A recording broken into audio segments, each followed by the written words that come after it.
Bonjour, c'est Ursule encore. On est le 27 février 2025.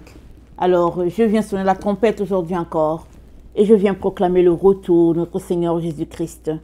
Soyons tous bénis, soyons remplis de sa joie. Amen et alléluia.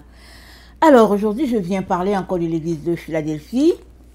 Alors, on en a parlé déjà, peut-être déjà 3 messages. Et hier, j'ai préparé le message que je devais apporter aujourd'hui sur toujours l'église de Philadelphie, par rapport à comment l'Esprit de Dieu me dirige. Et ce matin, alors que j'étais dans mon temps de prière, le Seigneur m'a dit de parler de la santé de l'église de Philadelphie. Amen. C'est ça qu'il m'a demandé. Et je suis retournée, n'est-ce pas, dans le texte qu'il nous a donné, c'est-à-dire Apocalypse 3, le verset 1, à, je pense, 13. C'est là que l'église de Philadelphie, n'est-ce pas, a reçu sa lettre, à cet endroit-là. Et voilà ce qui est écrit à propos de l'église de Philadelphie. Écrit à l'ange de l'église de Philadelphie: voici ce que dit le Saint, le véritable, celui qui a les clés de David, qui a la clé de David, pardonnez-moi. Celui qui ouvre et personne ne fermera, celui qui ferme et personne n'ouvrira. Je connais tes œuvres. Voici, parce que tu as peu de puissance et que tu as gardé ma parole. L'église de Philadelphie est une église faible. Amen. C'est une église qui n'est pas puissante. Elle est dans un état de faiblesse. Et Jésus-Christ le mentionne bien. Il le précise. Il dit à Philadelphie, ta condition là, amen, c'est un état de faiblesse. Tu n'es pas une église forte. Alors, on peut se demander pourquoi, n'est-ce pas, Jésus-Christ mentionne cela. Parce que moi, je suis passé dessus. J'ai regardé, je suis passé dessus. Et le Seigneur me dit, voilà, tu dois parler de ça. C'est important de parler de la faiblesse de l'église de Jésus-Christ. Amen. Parce que quand on est faible, c'est alors qu'on est fort. Parce que c'est Christ qui est fort en nous. Le Seigneur ne peut pas habiter dans une maison, n'est-ce pas, forte.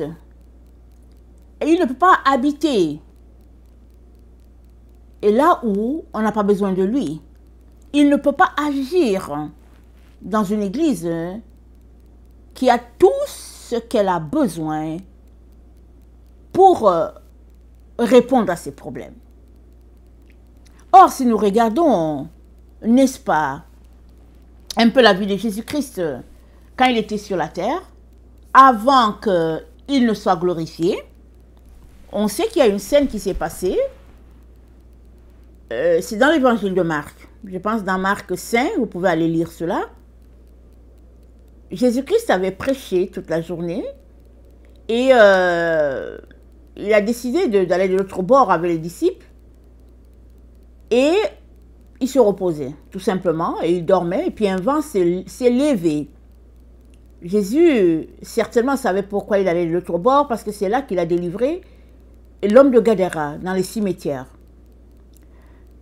Et Jésus-Christ se reposait, et un vent s'est levé, et vraiment, le bateau était menacé par la tempête et les forces du vent.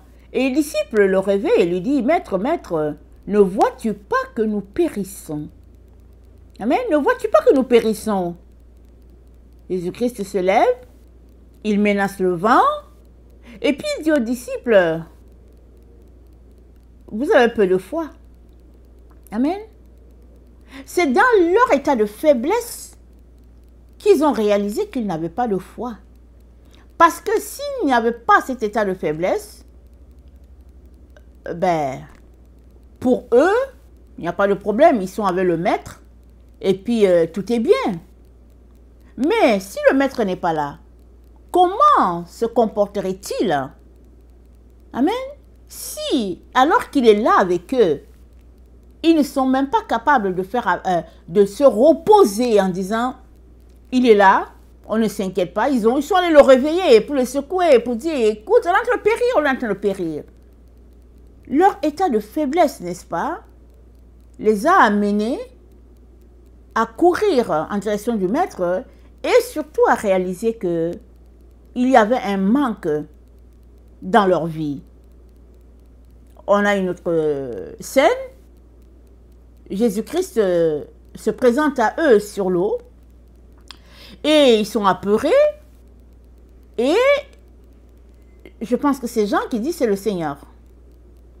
Et Jésus-Christ dit, pas Jésus-Christ, Pierre, il dit à Jésus, si c'est toi Seigneur, permets que je marche sur l'eau, que je vienne à toi. Jésus-Christ lui a dit viens. Alors Pierre s'est mis à marcher sur l'eau comme Jésus. Et à un moment donné, il a douté et il a commencé à sombrer. Et il a dit, Seigneur, sauve-moi. Jésus-Christ a étendu la main et puis bon, Pierre a été secouru. Là encore, il y a eu un problème de doute et il a mis, n'est-ce pas, une brèche devant le Seigneur pour dire, Seigneur, si c'est toi, permets ceci.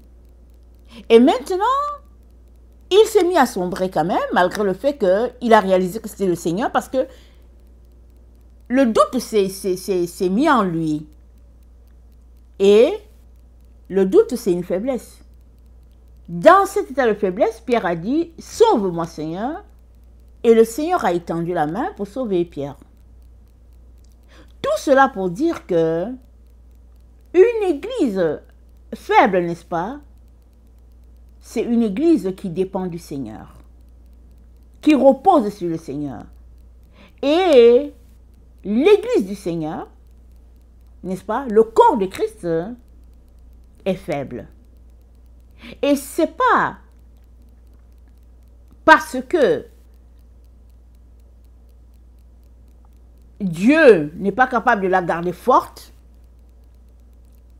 mais la force, n'est-ce pas, de l'église de Jésus-Christ, c'est Jésus-Christ lui-même.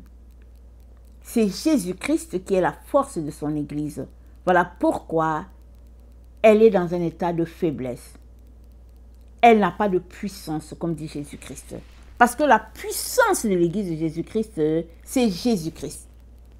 Si l'église est puissante, elle n'a pas besoin de Jésus. Amen. Elle n'a pas besoin de Jésus. Alors, regardons 1 Corinthiens 2, le verset 1. Et on a certains passages qu'on va regarder qui témoignent ou bien qui révèlent la faiblesse de l'église de Jésus-Christ. Alors, 1 Corinthiens 2, le verset 1, c'est Paul qui parle et il dit « Pour moi, frère, lorsque je suis allé chez vous, ce n'est pas avec une supériorité de langage ou de sagesse que je suis allé vous annoncer le témoignage de Dieu. Car je n'ai pas eu la pensée de savoir parmi vous autre chose que Jésus-Christ et Jésus-Christ crucifié. Moi-même, j'étais auprès de vous dans un état de faiblesse, de crainte et de grand tremblement. Et ma parole et ma prédication ne reposaient pas sur les discours persuasifs de la sagesse, mais c'est une démonstration d'esprit et de puissance, afin que votre foi fût fondée, non sur la sagesse des hommes, mais sur la puissance de Dieu. » Amen. Paul dit, je suis venu à vous dans un état de faiblesse. Et tout cela pour que vous ne vous basez pas sur la sagesse du monde, où tout est grandiose, tout est arrangé, tout est parfait, tout est correct, on a la solution à tout, et puis il faut faire A, B, C, D, et puis tout est là. Il dit non, je suis venu à vous dans un état de faiblesse, de crainte et de grand tremblement, dit-il, et ma parole et ma prédication ne reposaient pas sur le discours persuasif de la sagesse de ce monde, mais sur une démonstration d'esprit et de puissance.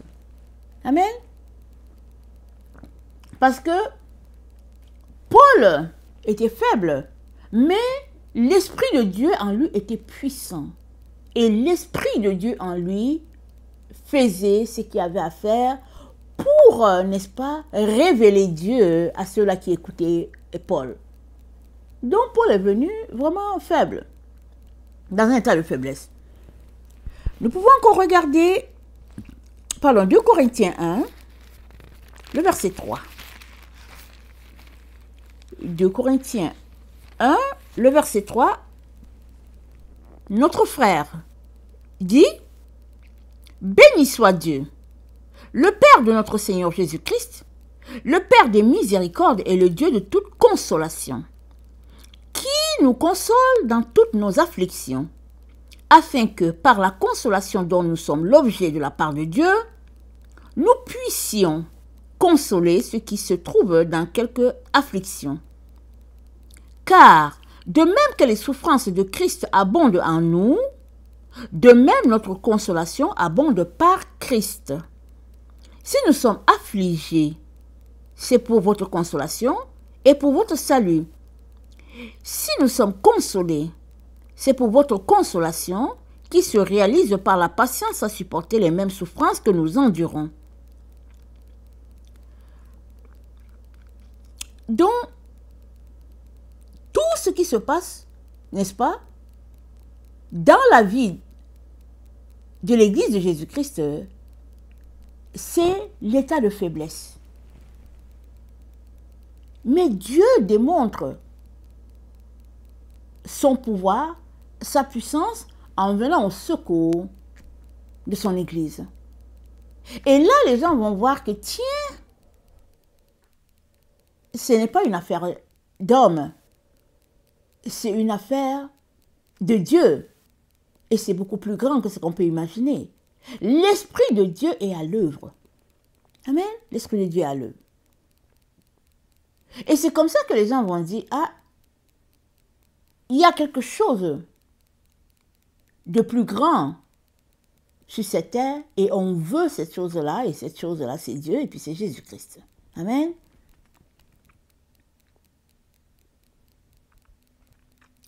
Paul dit, si tu veux, dans 2 Corinthiens 1, il dit, nous ne voulons pas en effet vous laisser ignorer, frères, au sujet de la tribulation qui nous est survenue en Asie, que nous avons été excessivement accablés, au-delà de nos forces, de telle sorte que nous désespérions même de conserver la vie.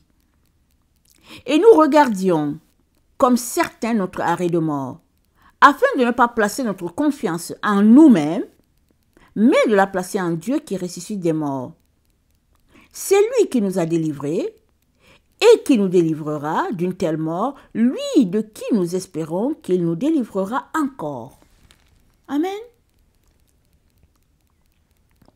Peu importe ton état de faiblesse, c'est Dieu qui va te délivrer. Et ce n'est pas une fois que la faiblesse peut survenir. Si elle survenait 2-3 fois dans ta vie, Dieu est toujours prêt à te délivrer. Parce qu'il est fort pour toi. Son bras, n'est-ce pas, vient en aide à ses enfants. Si on regarde l'histoire d'Israël, alors, Moïse est allé délivrer Israël. Il a dit à Pharaon, laisse aller mon peuple, dit l'Éternel. Après 10 plaies, Pharaon a laissé aller Israël. Israël est parti pour adorer l'Éternel dans le désert. Et après quelques jours, toute l'économie de l'Égypte était à terre. Parce que c'était Israël les esclaves en Égypte. Pharaon s'est rendu compte que ça ne va pas marcher, qu'il ne va pas s'en sortir. Il faudrait les poursuivre, les ramener pour travailler. Alors, on ne sait pas si, parce que Israël était la main, n'est-ce pas, de l'économie de l'Égypte, on ne sait pas si les Égyptiens savaient travailler. On ne sait pas.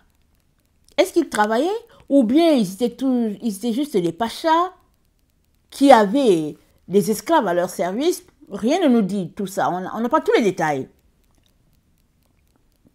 Mais ce qu'on sait, c'est que un jour, n'est-ce pas, Israël est parti vider le pays, en plus d'emporter tous les cadeaux, les bijoux et tout, et Israël est parti.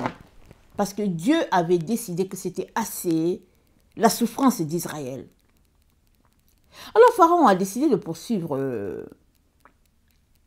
les Israélites. Et à quelle distance étaient les chars de Pharaon? On ne sait pas, on ne sait pas. Mais toujours est-il que Israël a regardé et ils ont vu au loin les chars de Pharaon qui venaient au galop. N'est-ce pas? Au galop. Pour rattraper les Israélites et les soumettre à nouveau. Et Israël a crié à l'Éternel. Dieu a parlé à Moïse. Moïse a prié. La mer s'est ouverte. Israël est passé. Amen. Et l'armée de Pharaon est venue. Elle voulait aussi passer. Et toute l'armée de Pharaon a été engloutie. Pharaon est resté pour voir la défaite de son armée. Il paraît que Pharaon ne s'est pas remis de cela. Mais Israël était dans un état de faiblesse, de détresse, que Israël était certaine que c'était fini. C'était certain pour eux.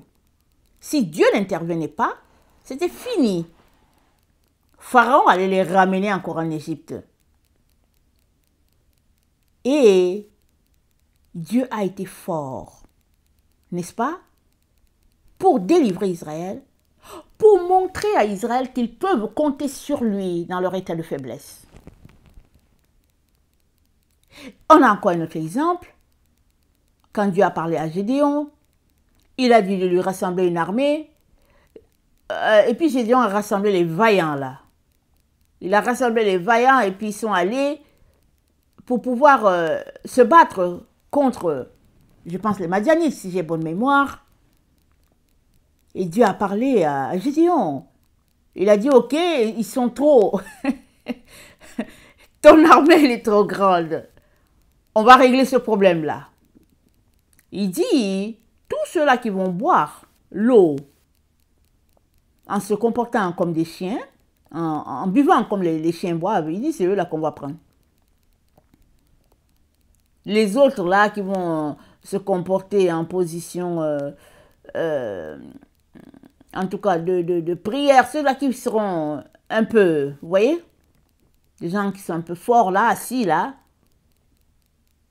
Dieu a dit à Gédéon, ramène-les à la maison. On va prendre ceux-ci là. On va prendre ceux-là qui se présentent en état de faiblesse. On va les prendre. Mais les vaillants sont retournés chez eux. Alors, ils peuvent se demander, mais c'est quoi? Qu'est-ce que Dieu veut, n'est-ce pas? Pourquoi l'Éternel s'est-il comporté comme ça? Il voulait que Gédéon se repose sur l'Éternel des armées. Il voulait que le peuple d'Israël sache que ce n'est pas par leurs bras que Dieu aura délivré Israël des Madianites. Ce n'est pas par leur force, ce n'est pas par l'armée, ce n'est pas par ces personnes robustes là, costauds là, n'est-ce pas?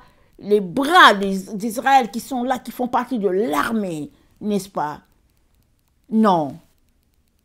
Dieu voulait tout simplement que Israël sache, une fois la victoire acquise, que c'est l'Éternel des armées qui leur a donné cette victoire-là. Ce n'est pas eux-mêmes. Amen. Et ça a été ainsi. Le peuple a reconnu que c'était Dieu. Parce que non seulement l'armée était une petite armée, et c'était ceux-là qui étaient les faibles que Dieu a envoyés au front. Question de dire à Gédéon, c'est moi qui est l'Éternel qui combat pour vous. C'est moi qui assure la victoire pour mon peuple. Et avec moi, vous aurez la victoire. et vos ennemis seront à terre. Parce que s'ils s'en prennent à vous, c'est à moi qu'ils s'en prennent. Amen. Voilà comment l'Éternel se présente, n'est-ce pas? Un peu dans l'histoire d'Israël, dans l'Ancien Testament. Et c'est la même chose pour quiconque fait appel à lui. Dieu dit, à moi la vengeance, à moi la rétribution. Souvent, on veut se venger. On est dans telle situation qu'on se dit, bon, on va régler ce problème-là, et puis bien voilà, et puis on est dans tous les états. Mais c'est le contraire que Dieu nous demande. Amen. Dieu nous demande tout simplement de venir à lui avec nos problèmes. Et il est celui-là qui va assurer, n'est-ce pas, le jugement, et il va assurer la victoire selon la situation. Alors, l'église de Jésus-Christ, donc, c'est une église qui n'a pas de puissance. C'est ça que Jésus-Christ nous dit dans Apocalypse 3. Parlant de l'église de Philadelphie, Jésus-Christ lui dit, tu n'as pas de puissance. Amen. Et elle peut se reposer sur le Seigneur. Mais une église puissante, pourquoi va-t-elle crier à Dieu? Elle est puissante. Donc, elle n'a pas besoin de la force de Dieu. Et on comprend qu'aujourd'hui, quand on regarde autour de nous, l'église de Jésus-Christ n'a pas en elle, n'est-ce pas, ces signes-là qui accompagnaient l'église d'origine. Les miracles, les délivrances, tout ça, l'église de Jésus-Christ ne l'a pas aujourd'hui. Et la raison est que elle se présente comme une église qui n'a pas besoin de lui. Amen. Allons-y, regardez ce que Dieu dit dans Apocalypse, parlant de son église, l'église de notre temps, une église qui a été présentée comme tiède, n'est-ce pas? Alors, Apocalypse 3, le verset 14. Écrit à l'ange de l'église de Laodicée, voici ce que dit l'Amen, le témoin fidèle et véritable, le commencement de la création de Dieu. Je connais tes œuvres, je sais que tu n'es ni froid, ni bouillant. Puisses-tu être froid ou bouillant? Ainsi, parce que tu es tiède et que tu n'es ni froid ni bouillant, je te vomirai de ma bouche. Parce que tu dis, je suis riche, je me suis enrichi, et je n'ai besoin de rien. Parce que tu ne sais pas que tu es malheureux, misérable, pauvre, aveugle et nu. Je te conseille d'acheter de moi de l'or éprouvé par le feu afin que tu deviennes riche, des vêtements blancs afin que tu sois vêtu, et que la honte de ta nudité ne paraisse pas, et un collier pour oindre tes yeux afin que tu vois. Amen. L'église de Jésus-Christ aujourd'hui, 20e, 21e siècle, n'a pas besoin de prier Jésus pour avoir du pain. Elle a du pain en abondance. Elle a tout ce qu'il faut, la technologie, et puis tout, c'est-à-dire elle est structurée, organisée, bien, c'est-à-dire que elle a tout ce qu'une organisation dans ce monde a besoin pour fonctionner. L'Église de Jésus-Christ a ça aujourd'hui sur la terre. Si bien que, pourquoi va-t-elle prier? Pourquoi va-t-elle demander au Seigneur de venir à son secours? N'est-ce pas?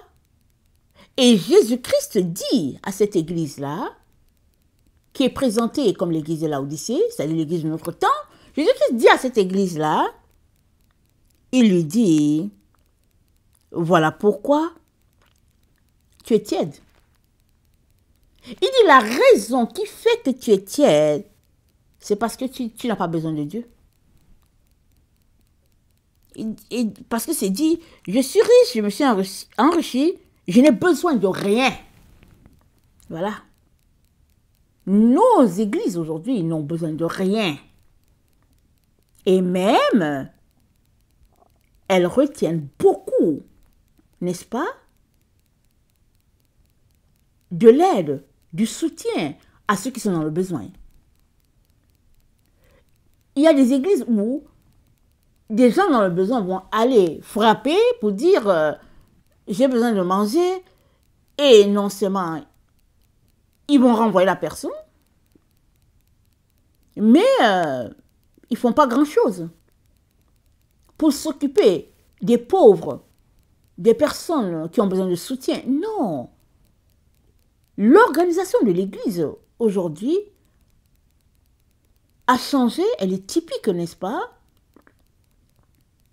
de comment une société, n'est-ce pas, fonctionne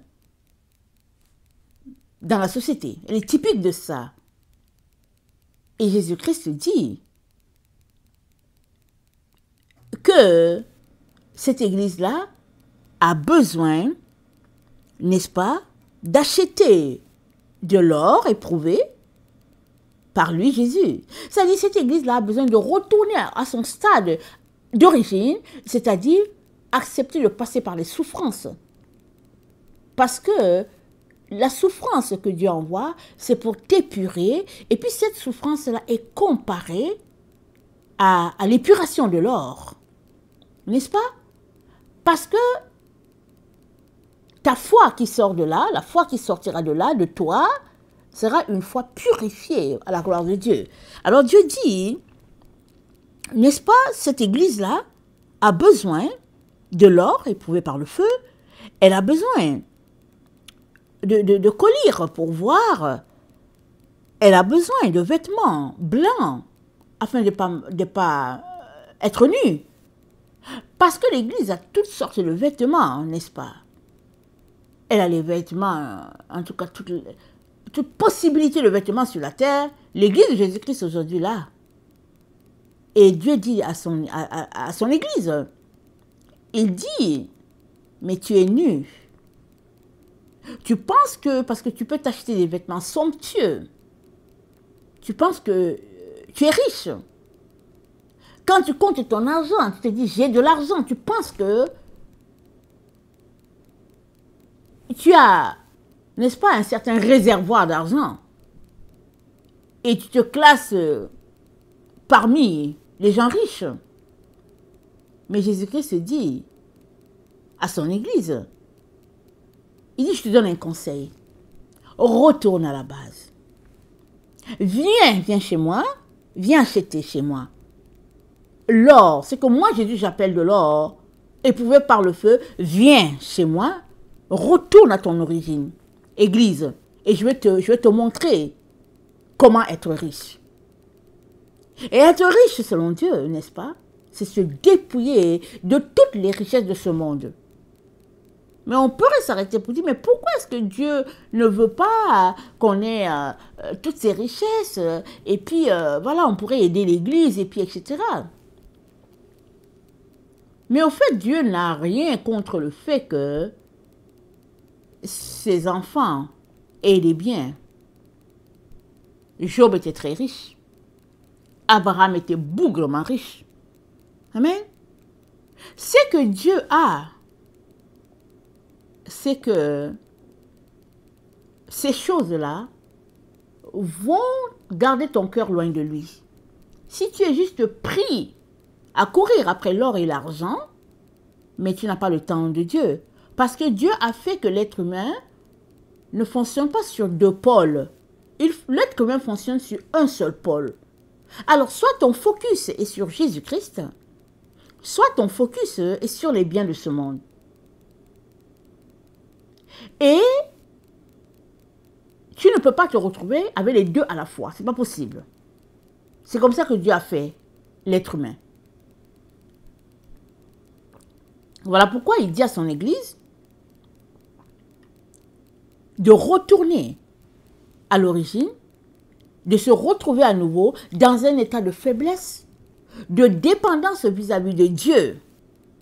Parce que c'est comme ça que Dieu va agir pour que, par la faiblesse de son Église, le monde puisse être sauvé. Parce que le monde va voir que, tiens, l'Église est faible, mais Dieu agit puissamment dans son Église de manière à répandre sa gloire au milieu de la communauté. C'est ça que Dieu a pour son Église. Et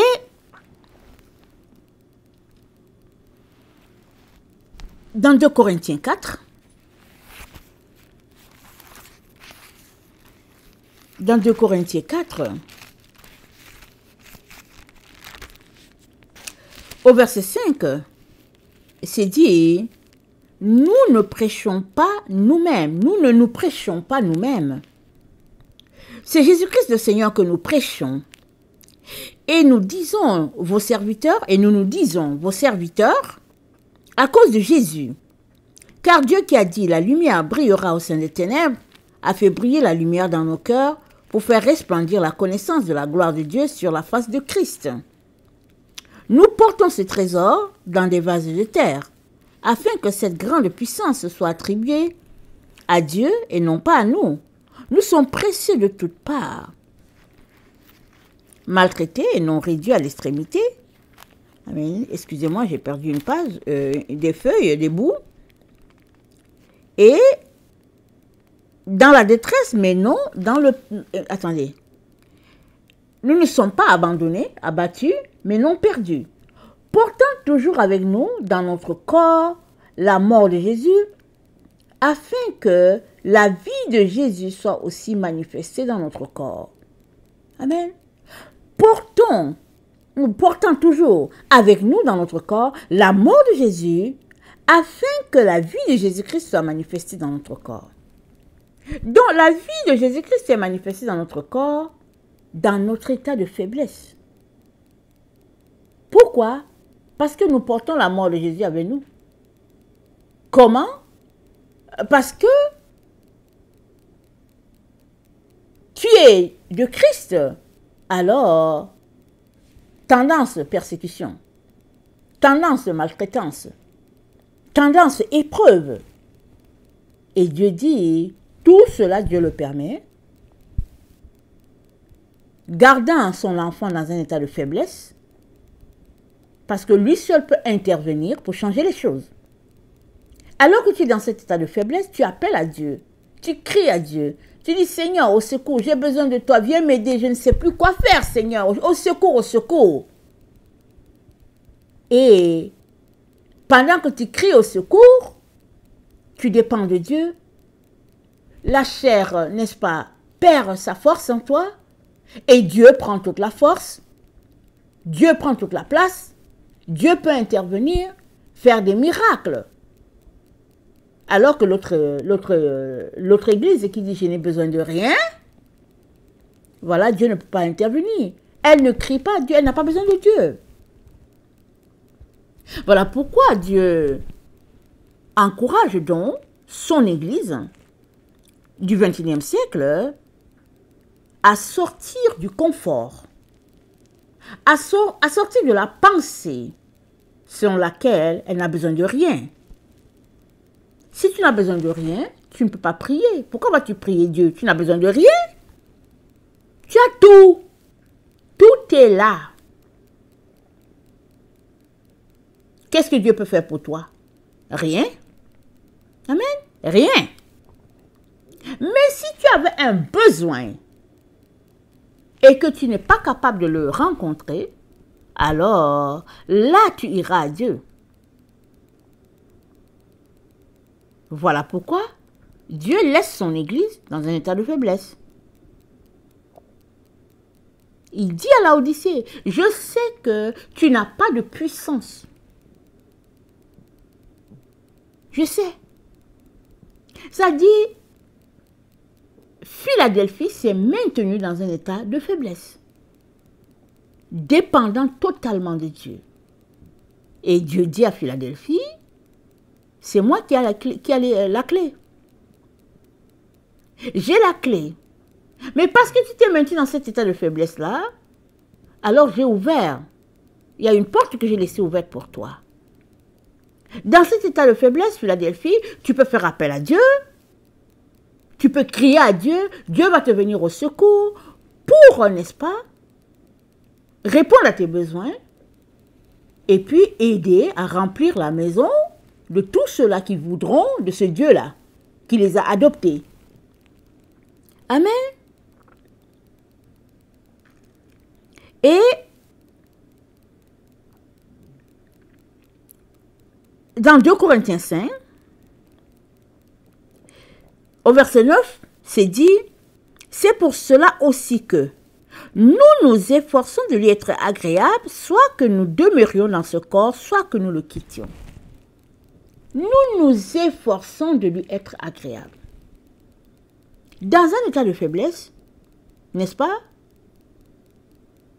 Tu te tournes vers Dieu. Tes efforts sont vers Dieu. Pour lui dire, Père, au secours. Au secours. Si tu ne viens pas au secours, à mon secours, Seigneur, c'est fini pour moi. Or, tu me veux ici, sur cette terre, alors viens-moi au secours. Et Paul, il nous dit, nous désespérions même de conserver la vie. Nous étions certains pour notre arrêt de mort. Il dit, on était certains, c'est-à-dire c'était évident que c'est fini pour nous. Mais il dit, Dieu a intervenu. Et si nous retournons à la crucifixion de Christ, un paradoxe total. Jésus-Christ est le Fils de Dieu. Il a fait des miracles, il a guéri, il a ressuscité des morts, mais lui-même, il était là assis, se faisant bastonner par les gens qu'il a créés. Il était présent devant tout le monde dans un état de faiblesse totale. Totale. Et les gens se moquent. Ils disent, mais tu as sauvé les autres, mais sauve-toi aussi. Sauve-toi aussi. Mais Dieu merci que Jésus-Christ ne s'est pas sauvé aussi. Où serions-nous aujourd'hui? Il n'y aurait pas de salut pour vous, ni pour moi. C'était fini, il n'y aurait rien. Mais Jésus-Christ s'est maintenu dans cet état de faiblesse afin que nous puissions être sauvés et devenir des enfants de Dieu. Amen. Donc, l'état de faiblesse dans lequel Dieu laisse son Église est ce que Dieu veut. Amen. Il veut une Église, n'est-ce pas, faible, qui dépend totalement de lui, de telle sorte que quand elle va s'élever en puissance, n'est-ce pas, les gens vont savoir que ce n'est pas l'Église. Ce n'est pas l'individu, ce n'est pas la personne. C'est Jésus-Christ lui-même qui est en train d'agir à travers des signes, des miracles au sein de son Église. Afin que la terre entière sache que c'est Dieu. Mais c'est Dieu. Voilà pourquoi aujourd'hui le Seigneur aimerait qu'on sache que l'état de faiblesse de l'Église de Jésus-Christ, c'est la condition dans laquelle Dieu la maintient pour qu'elle puisse prier, dépendre de Dieu, appeler, n'est-ce pas? Soupirer dans la prière, crier, afin que Dieu vienne et il change ce qui a changé. Amen. Je ne sais pas dans quel état tu te trouves, toi qui es en train de m'écouter. Mais sache que, peu importe ta situation, il n'y a rien que Dieu ne peut pas faire. Nous servons le Dieu des choses impossibles. Fais appel à lui, il va t'aider. Quelle est ta situation? Quel est le problème que tu as? Un problème de santé? Un problème d'argent? un problème au niveau émotionnel, conjugal, peu importe la situation que tu as, fais appel à Dieu, il va t'aider. Mais aussi, si tu es fort ou forte et que tu te dis que tu n'as pas besoin de Dieu, alors Dieu te dit aujourd'hui de descendre, n'est-ce pas, de ton piédestal, de descendre. Parce que si tu demeures dans l'état, je n'ai besoin de rien, j'ai tout, Dieu ne peut pas t'aider. Tu as tout. Tu ne peux pas le prier. Tu ne peux pas soupirer. Tu ne peux pas gémir dans la prière. Tu as tout. Pourquoi vas-tu te lever à 3 heures du matin pour prier Dieu? Tu as tout. Pourquoi vas-tu venir t'asseoir devant lui pour pleurer? Mais tu as tout.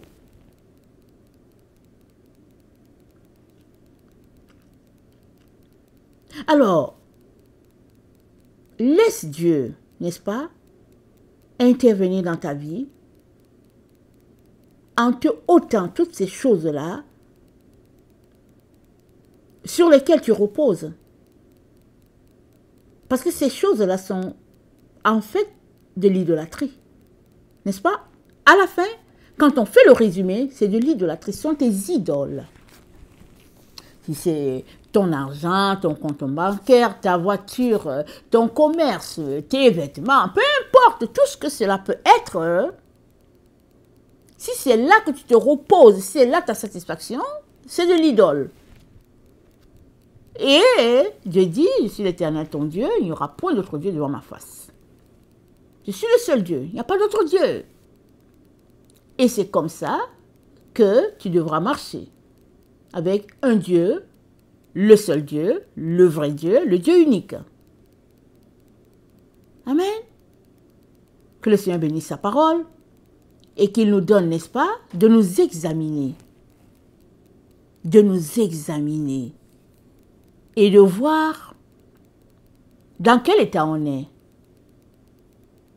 Combien de fois, n'est-ce pas, cries-tu à Dieu?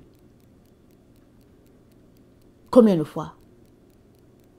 Si tu te rends compte que tu ne cries pas à lui, ou si tu te rends compte que tu passes à peine 5-10 minutes avec lui, mais c'est parce que tu as tout. Tu as tout, et puis tu te dis, bon, Dieu m'a béni, et puis ben voilà. Mais la Bible nous dit, Dieu nous donne ce que notre cœur désire. Amen. Il nous donne ce que notre cœur désire. De telle sorte que, un jour devant Dieu, chacun témoignera qu'il a reçu ce que son cœur désirait. Amen. Dieu est très bon. Il est très très bon. Alors il va cogner à ta porte, il va cogner à ta porte, il va cogner à ta porte et il va cogner et cogner et cogner à ta porte. Mais si à la fin il se rend compte que toi tout ce qui t'intéresse, ce sont les voitures, le luxe et tout, il est tellement bon qu'il va te le donner. Amen. Parce que c'est ça que ton cœur veut. Il te le donne. Mais si c'est lui aussi que ton cœur veut, il va se donner à toi. Amen. De telle sorte que devant lui, chacun aura reçu ce que son cœur désire. Voilà pourquoi Jésus-Christ nous dit, garde ton cœur plus que toute autre chose. Garde ton cœur. Et garde-le si proche de Dieu, si connecté à Dieu que ton cœur ne veuille rien d'autre que Dieu. Amen. Et Dieu va satisfaire ton cœur. Que le Seigneur bénisse sa parole et que sa joie soit notre force. Amen et alléluia.